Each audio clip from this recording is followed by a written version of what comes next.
சமீப காலங்களில் அடிக்கிற வெயிலுக்கு சுட்டெரிக்கிற சூரியனுக்கு நம்மளாம் வெளியில் வந்தாலே தக தக தகன்னு எரியுது அப்படின்னு சொல்லிட்டு இந்த காசு கொடுத்து ஏசி தேட்டரில் போய் உட்காந்து படம் பார்த்தோம்னா படம் இன்னும் எரின்னு எரிச்சுக்கிட்டு இருந்துச்சு. என்னடா இப்படி எரியுதே அப்படின்னு சொல்லிட்டு வெளியில் சூரியனை பார்த்தா திடீர்னு லைட்டாக மழை வந்துச்சு.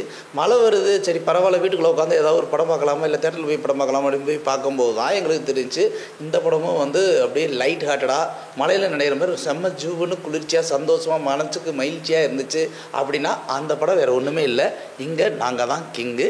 இங்கே நான் தான் கிங்கு படத்தை இப்போ தான் பார்த்துட்டு வந்தேன், ஸ்பெஷல் ஸ்க்ரீனிங்.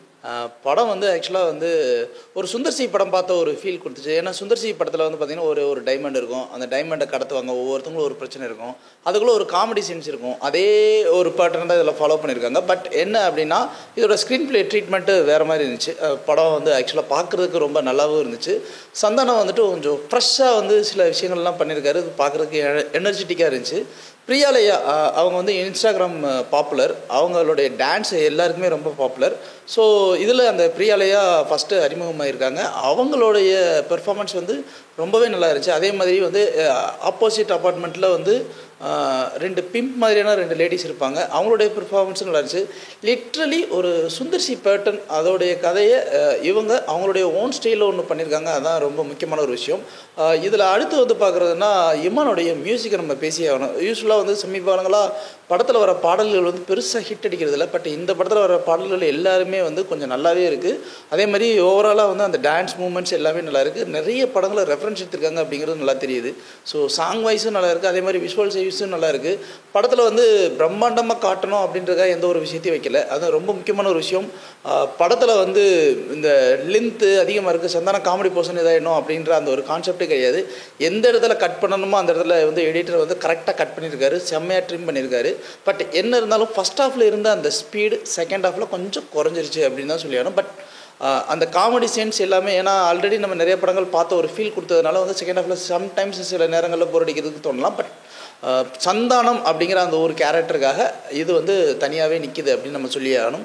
மூவியோட பெரிய ப்ளஸ் பாயிண்ட் அந்த படத்தோடைய ஸ்க்ரீன் ப்ளே ட்ரீட்மெண்ட்டு தான். அது ரெகுலரான ஒரு ஸ்க்ரீன் ப்ளே ட்ரீட்மெண்ட் தான். பட் அதை அவங்க எந்த அளவுக்கு கலகலன்னு காமெடியாக, ஏன்னா பொதுவாக காமெடி அப்படிங்கிறதுனால அந்த சந்தான படத்தில் நிறைய டயலாக் பேசுவாங்க, நிறைய விஷயங்கள் திணிப்பாங்க.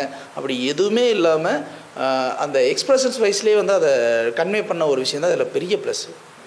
விவேக் பிரசன்னா ஒரு டுயல் ரோல் பண்ணியிருப்பார். பட் விவேக் பிரசன்னாவுடைய அந்த ரோல் தான் இந்த படத்துக்கு மிகப்பெரிய ஹைலைட்டான ஒரு விஷயம் தான். விவேக் பிரசன்னா இல்லை அப்படின்னா இந்த படத்தில் அந்த அளவுக்கு ரீச் வருமா அப்படிங்கிறது ஒரு question mark.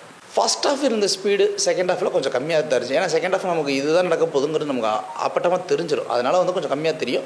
But first half செம ஸ்பீடாக இருந்துச்சு. இல்லை, டேரக்டர் இந்த கதைக்கு எது தேவை அப்படிங்கிறதுல அவர் ரொம்ப தெளிவாக சென்சிபிளாக தான் பண்ணியிருக்காரு. ஸோ இது பண்ணியிருந்திருக்கலாம், இது பண்ணி, ஏன்னா இது ஆக்சுவலாக ஒரு காமெடி படம். ஸோ காமெடி படத்துக்கு என்ன சென்ஸ் இருக்கோ அந்த சென்ஸை கரெக்டாக தான் பண்ணியிருக்காரு அப்படின்னு தோணுச்சு.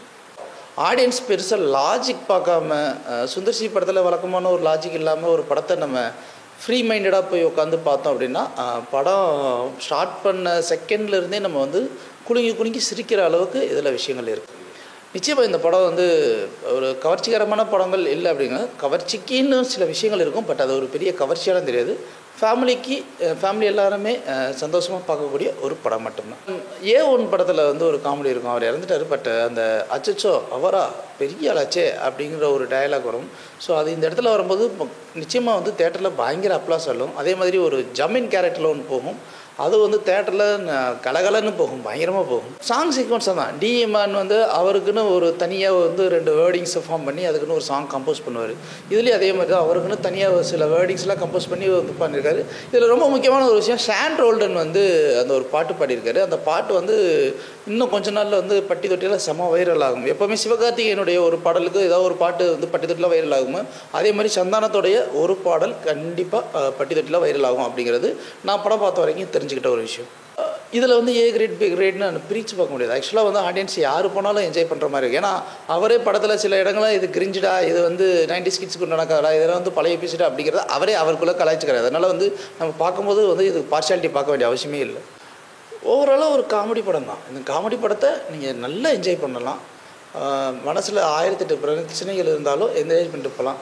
கடன் பிரச்சனை இருந்தவங்க அந்த கடனை விட்டுட்டு வெளியில் வர அளவுக்கு சில விஷயங்கள் இருக்கும். பட் இதில் கடன் பிரச்சனை அப்படின்றதுனால ஒரு வாழ்வியலை சொல்லாமல் அதில் இருக்கிற நகைச்சுவையும் ரசனையும் சொல்லியிருக்காங்க.